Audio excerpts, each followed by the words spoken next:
আপনারা জানেন সাধারণত বন্ধ ডাকলেই কোনো না কোনোভাবে যারা বন্ধ রাখে তাদের শক্তি যতই কম আর বেশি থাকুক না কেন, জনগণের মধ্যে একটা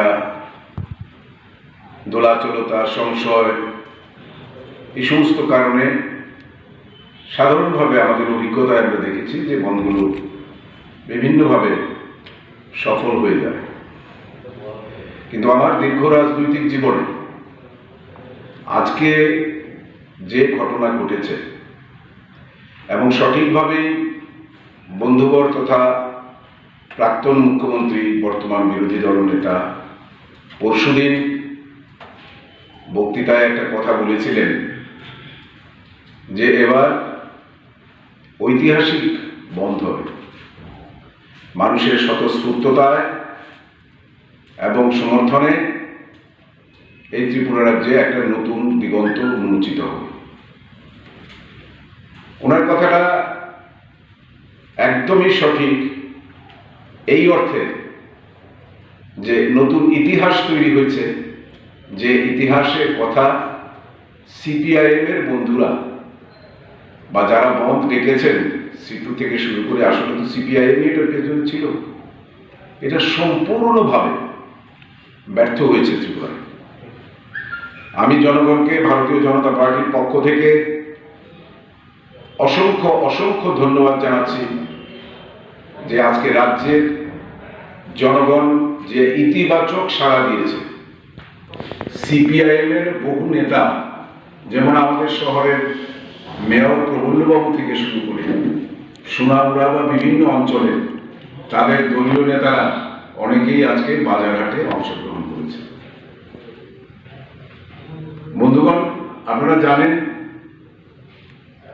আমি আগেও একদিন এখানে বলেছিলাম যে মানুষ তার অভিজ্ঞতার নিরিখে বিচার করে। এই রাজ্যটা 20-25 বছরের অপশাসন পেরিয়ে খুন, সন্ত্রাস, অনুন্নয়ন, রাজ্যের বেকারি এবং নেশা ভাসিয়ে দিয়ে, নেশার সমুদ্রে ভাসিয়ে দিয়ে রাজ্যটাকে যখন একদম চরম বিপর্যয়ের মুখে ঠেলে দেওয়া হয়েছিল, তখনই মানুষের ঐকান্তিক চেষ্টা এবং মরণপণ লড়াইয়ে 18তে একটা পরিবর্তন, বর্তমান মুখ্যমন্ত্রী মাননীয় শ্রী বিপ্লব কুমার দেবের নেতৃত্বে এই রাজ্যে একটা ঐতিহাসিক পথ পরিবর্তন হয়েছিল। এবং সেই ইতিহাসের সারণী বেয়ে রাজ্য আজ উন্নয়নের দিকে, রোজগারের দিকে, নিজের পায়ে দাঁড়াবার দিকে দৃঢ় পদক্ষেপে অগ্রসর হচ্ছে। একদিকে ভারতবর্ষের প্রধানমন্ত্রী নরেন্দ্র মোদীজির এই কোভিড সিচুয়েশনে বা করোনা ভাইরাস মহামারীর মধ্যেও যেভাবে সামাল দিয়ে দেশকে উন্নতি এবং প্রগতির পথে ধরে রেখেছেন এবং সেই সঙ্গে সমানতালে শ্রেষ্ঠ ভারতবর্ষের পরিকল্পনার দিকে যেমন দৃঢ় পদক্ষেপে এগিয়ে যাচ্ছেন, ঠিক তেমনি রাজ্যেও আমাদের জনপ্রিয় মুখ্যমন্ত্রী বিপ্লব দেবের নেতৃত্বে সমাজের সমস্ত অংশের মানুষকে আজকে স্বাবলম্বী করার জন্য, স্বনির্ভর করার জন্য সমস্ত অংশের মানুষকে আজকে সামিল করা হয়েছে। এর মধ্যে তারা নিজেরা কিছু কিছু সৃষ্টি করে দু একটা ঘাট তৈরি করছে, যেমন মানে চন্দ্রের গায়ে যেমন দাগ আছে, এত বড় একটা নতুন ইতিহাস তৈরি হয়েছে ত্রিপুরায়, সেটাকে কোথাও কোথাও কলঙ্কিত করার চেষ্টা করছে। অফিসগুলো কার সেগুলোও বোধহয় ঠিক হয়নি এখন। তো এমন অবস্থায় দু একটা ঘটনা না করলে বলার তো কিছু থাকবে না, সেই বলার চেষ্টাটা ওনারা করছেন। ওনারা সুযোগ সুবিধা নেবার বেলায় সব কিছুতেই আছেন, কিন্তু ওই কলঙ্ক লেপন করার বেলায় নিজেরা কি করেছেন সেদিকে না তাকিয়ে আয়নায় নিজের চেহারাকে দেখা উচিত। এবং অতীতটা মানুষ কেউ ভুলে যায়নি, এটা আজকে প্রমাণ হয়েছে। টাকা ছাড়া কাজ হয় না, কাজ না করে ইউনিয়নবাজি হয়, রাস্তায় রাস্তায় মিছিল হয়, মিটিং হয়। আর এখন নতুন স্লোগান, ওই মুন্ডু চাই, রক্ত চাই, ওই হাড় ভেঙে দেবো, হাড় গুড়িয়ে দেবো, এসব কথা বলা হয় না। এখন বলা হয় জল ধরো, এখন বলা হয় বৃক্ষরোপণ করো, এখন বলা হয় রক্তদান করো, এখন বলা হয় স্বচ্ছ ভারত করো। তো এগুলো কার জন্য? জলবায়ু রক্ষার জন্য, মানুষকে রক্ষার জন্য। দেশপ্রেমিক যারা কোনোদিন ছিল না, যারা রাজ্যকে ঋণের জালে জড়িয়ে দিয়ে গেছে, যারা নেশার মধ্যে ত্রিপুরাকে ডুবিয়ে দিয়ে গেছে, মুখ্যমন্ত্রীর অপরাধ, তিনি নেশা মুক্ত রাজ্য করতে চান। আমি বলেছিলাম যে বিহারের মহিলারা একটা ফ্যাক্টর হবে, কারণ নেশা মুক্ত বিহার করতে আজকে যে প্রতিশ্রুতি দিয়েছিলেন নীতিশজি বিজেপির সঙ্গে চলে, সেটাকে তিনি সাকসেসফুল করার চেষ্টা করছেন। এতে মহিলারা যারা আক্রান্ত হন পারিবারিকভাবে বিভিন্নভাবে, আজকে তারা কিন্তু সেটা বুঝতে পেরেছেন এবং তাদেরকে যে সম্মান দেওয়া হয়েছে, তাদেরকে অর্থনৈতিকভাবে যেভাবে স্বাবলম্বী করা হয়েছে, তার প্রতিফলন কিন্তু ভোটের বাক্সে পড়েছে। আমরা চাই যে রাজ্য এগিয়ে যাক, সে কাজে সবার একটা সদর্থক ভূমিকা থাকুক, কিন্তু দুর্ভাগ্যের বিষয় যে নেতিবাচকভাবে এই সমস্ত চিন্তাগুলো করা হয়েছে, সেই রাস্তা থেকে বেরিয়ে আসা দরকার। না হলে বিরোধীদের আগামী দিন এই অস্তিত্বটুকু থাকবে না, তার ভাবমূর্তিকে খাটো করার চেষ্টা করছে। আমি আহ্বান জানাবো বিরোধী দলের আমার বন্ধুদের যে আপনারা আপনাদের মনোভাব দৃষ্টিভঙ্গি পরিবর্তন করার চেষ্টা করুন, কারণ গণতন্ত্রে বিরোধীদেরও একটা ভালো ভূমিকা থাকলে তবেই গণতন্ত্র সঠিক পথে অগ্রসর হয়, শক্তিশালী হয়। কিন্তু দুর্ভাগ্য আমাদের, আজকে 72 বছর পরেও কমিউনিস্ট পার্টির মতো যারা আজকে অপান্তেয় হয়ে গেছে, আজকে চায়নাতে কি হচ্ছে, রাশিয়াতে কি হচ্ছে, আজকে বাজার অর্থনীতি কবে থেকে তারা ধরেছে, তারা সব সময় উল্টো পথে হাঁটতে অভ্যস্ত, অতীতটা ভুলে গেছে। আমি বিধানসভায় সেজন্য বলেছিলাম 10 বছর মুখে সেলোটেপ দিয়ে থাকুন, যেই অত্যাচারের মুখে মানুষকে ফেলেছেন, যে অনাচার আপনারা করেছেন, যেভাবে মানুষকে কাঁদিয়েছেন, যেভাবে নারীদের অত্যাচারটা করেছেন, আজকে এই সরকার তাদেরকে বিভিন্নভাবে অর্থনৈতিকভাবে, সামাজিকভাবে এবং কর্মসংস্থানের দিকেও তাদের অগ্রসর করে নিয়ে যাওয়ার জন্য দৃঢ় পদক্ষেপে এগিয়ে চলেছে। কাজে সেই দিকে তাকিয়েই আজকে মানুষ কিন্তু সিদ্ধান্ত নিয়েছে। আপনারা নিজেরাই দেখেছেন, যেখানে যেদিকে গেছেন সেদিকেই দেখেছেন যে মানুষ কিভাবে সেটাকে সচল রাখার জন্য চেষ্টা করেছে, স্বতঃস্ফূর্তভাবে গেছে। আমি আবারও ধন্যবাদ জানাই সিপিআইএম এর অনেক লোক, অনেক নেতারা আজকে নিজেরা থলে নিয়ে বাজারে গেছে। এ তো নতুন ইতিহাস, মানিকবাবু সঠিকই বলেছেন, নতুন ইতিহাস তৈরি হয়েছে। এত সুন্দর স্বতঃস্ফূর্তভাবে বদ প্রত্যাখ্যান কোনোদিন হয়েছে বলে আমার রাজনৈতিক জীবনে আমি দেখিনি।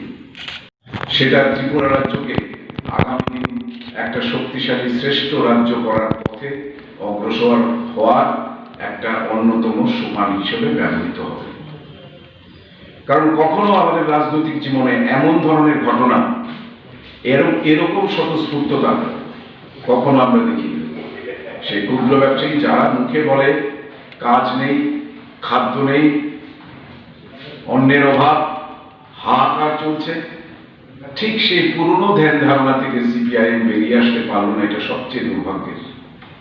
তাদের বাঁধা কতগুলো গুলি তারা এখনো আগুনে চলেছেন, দেয়ালে লিখন তারা পড়তে ব্যর্থ হচ্ছেন। রাজনীতিতে যে বিরোধী দলের যে একটা ইতিবাচক ভূমিকা থাকা দরকার, সেটা ভুলে গিয়ে তারা ঘোলা জলে মাছ শিকারে ব্যস্ত হয়েছে। কোথাও কোথাও চরিত্র হনন, কোথাও কোথাও গুজব রটনা, কোথাও কোথাও দাঙ্গা সৃষ্টি করা, সমস্যাগুলোকে সমাধানের দিকে ইতিবাচক পদক্ষেপ না নিয়ে তারা সেটাকে আরো জটিল করার দিকে নিজেদের নিয়োজিত করেছে।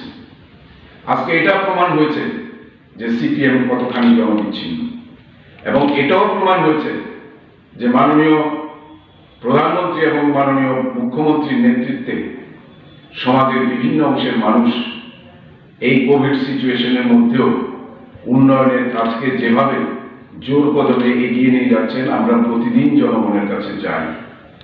খাদ্যাভাব দূরের কথা, বাস্তবসম্মতভাবে দেখলে আজকে প্রতিটি মানুষের ঘরে সাহায্য বিভিন্নভাবে পৌঁছে গেছে। শিল্পের ক্ষেত্রে হোক, শিক্ষার ক্ষেত্রে হোক, স্বাস্থ্যের ক্ষেত্রে হোক, সমস্ত দিকে একটা পরিবর্তনের সুস্পষ্ট চিহ্ন ফুটে উঠেছে এবং সেই লক্ষ্যে রাজ্য দৃঢ় পদক্ষেপে এগিয়ে যাচ্ছে।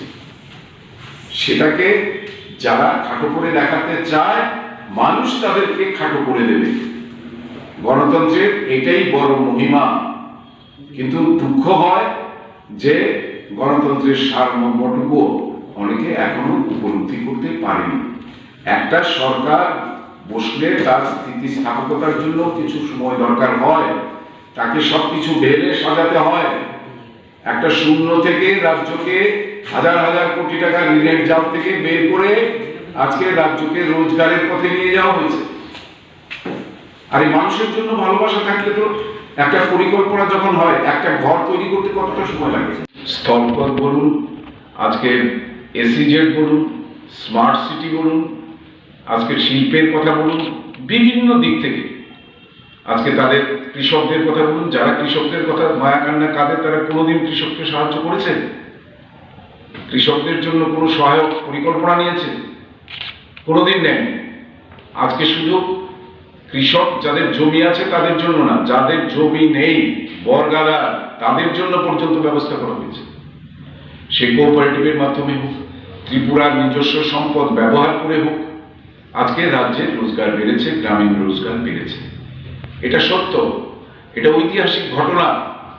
ত্রিপুরা রাজ্য দৃঢ় পদক্ষেপে উন্নয়নের পথে এগিয়ে চলেছে। সেটাকে অনেকে সহ্য করতে পারছেন না। ক্ষমতা হারিয়ে তারা দিশেহারা হয়ে গেছে, যার জন্য মানিকবাবু একরকম বলেন, পবিত্রবাবু আরেকরকম বলেন, পিকেটিং করবে না। জনগণের প্রতি এত আস্থা, আসলে এরা জনগণের মনই বুঝতে পারে না।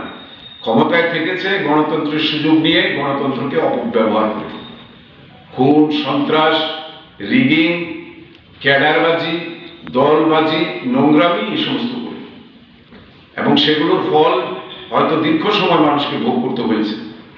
কিন্তু মানুষ শেষ কথা বলে, তার প্রমাণ 2018 ইলেকশনে হয়েছে। এবং আমাদের প্রিয় মুখ্যমন্ত্রীর নেতৃত্বে রাজ্য জোর কদমে এগিয়ে চলছে। আজকে দিল্লি থেকে বিভিন্ন ধরনের সেই রাস্তাঘাট বলুন, সড়ক বলুন, রেলপথ বলুন, আজকে আকাশপথ বলুন, জলপথ বলুন, কিছু ব্যঙ্গ করা আর কিছু কিছু অসত্য তথ্য দিয়ে মানুষকে বিভ্রান্ত করার চেষ্টা সম্পূর্ণভাবে ব্যর্থ হয়েছে। ত্রিপুরায় আজ যে নতুন ইতিহাস তৈরি হয়েছে, সেই ইতিহাস মানুষ তৈরি করেছে, এবং মানুষ আগামী দিনের এই ভারতীয় জনতা পার্টির নেতৃত্বে সারা দেশ দেখেছে রাম মন্দির কিভাবে হয়েছে। সংবিধানের মধ্যে বিচার ব্যবস্থাকে সম্মান জানিয়ে দেশে কোনো দাঙ্গা হাঙ্গামা না করে রাম মন্দির হয়েছে। 370 ধারার বিলুপ হয়েছে। মুসলিম রমণীদের 3 তালাক প্রথা তুলে দেওয়া হয়েছে। সময় আছে, বিলম্বিত হলেও বোধোদয় হওয়া উচিত তাদের যে আজকে সরকারের ইতিবাচক কাজগুলোর পাশে দাঁড়ানো দরকার। রাজ্যের মানুষের জন্য যদি বিন্দুমাত্র মমতা বা মায়া তাদের থেকে থাকে, না হলে জনগণ আগামী দিন একেবারে ঢাকি শুদ্ধ বিসর্জন দিয়ে দেবে। আমরা কনফিডেন্ট যে এই রাজ্যে এই সরকার শুধু আজকে না, আগামী দিনেও মানুষের কল্যাণে যে কাজ করে চলেছে, এই রাজ্যে সম্পূর্ণ পরিবর্তনের পথ খোলা হয়ে গেছে। এবং ডাবল ইঞ্জিনের সরকার যেটা বলা হচ্ছে, সেই ডাবল ইঞ্জিনের কাজই এই রাজ্যে চলছে, এবং তার স্পষ্ট প্রমাণ আজকে শিল্পাঞ্চলে যান, আজকে বাজারঘাটে যান, আজকে গাড়ি ঘোড়ার ক্ষেত্রে যান, দোকানপাটের ক্ষেত্রে যান, সব জায়গায় মানুষের মুখে একটা প্রত্যয়ী চেহারা আপনারা দেখবেন, যাকে স্ট্রে কিছু ইনসিডেন্ট দিয়ে নিজেদের আজকে কলঙ্ক ঢাকার জন্য, জনবর্জিত যে হয়েছে সেটা ঢাকার জন্য বিভিন্নভাবে তারা চেষ্টা করতে পারে। কিন্তু মানুষ বুঝে গেছে, এবং সেই মানুষের বোধোদয় থেকেই তারা আজকে সেটাকে বর্জন করেছে। কাজেই এক কথায় এই রাজ্যে নতুন ইতিহাস তৈরি হয়েছে। তার জন্য আমি জনগণের যে গণতান্ত্রিক মূল্যবোধ, গণতান্ত্রিক চেতনা, তাকে আমি সেলাম জানাই, ভারতীয় জনতা পার্টি সেলাম জানায়, এবং মাননীয় মুখ্যমন্ত্রীর নেতৃত্বে উন্নয়ন যে জোর কদমে এগিয়ে যাচ্ছে, এবং তিনি যেভাবে মানুষের মধ্যে চলে যান বারবার, সেই জনজাতি অঞ্চলেই হোক, সাধারণ গ্রামের মানুষের সঙ্গেই হোক, আর বন্যার মধ্যে আজকে কোমর জলে নেমেই হোক, ত্রিপুরা রাজ্যে এমন নেতা দেখা যায়নি, এমন মুখ্যমন্ত্রী দেখা যায়নি যারা পায়ের চটি পর্যন্ত ভিজিয়েছে।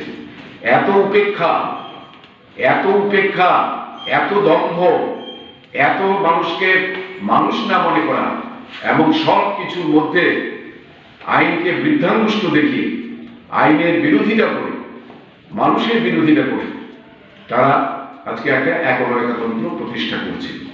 সেই জায়গা থেকে আজকে গণতন্ত্রের উত্তরণ হচ্ছে এবং সেই গর্ভযন্ত্রণা আমাদের হয়তো সহ্য করতে হয়। সেটা করেই গণতন্ত্রের যে মহান রূপ সেটা আজকে ধীরে ধীরে এবং স্পষ্টভাবে পরিস্ফুট হচ্ছে। আমি আবারও এই ত্রিপুরার জনগণকে, যারা নতুন ইতিহাস তৈরি করেছেন, আগামী দিনেও যাতে সেই উন্নয়নের কাজে সবাইকে আমরা সমানভাবে পাই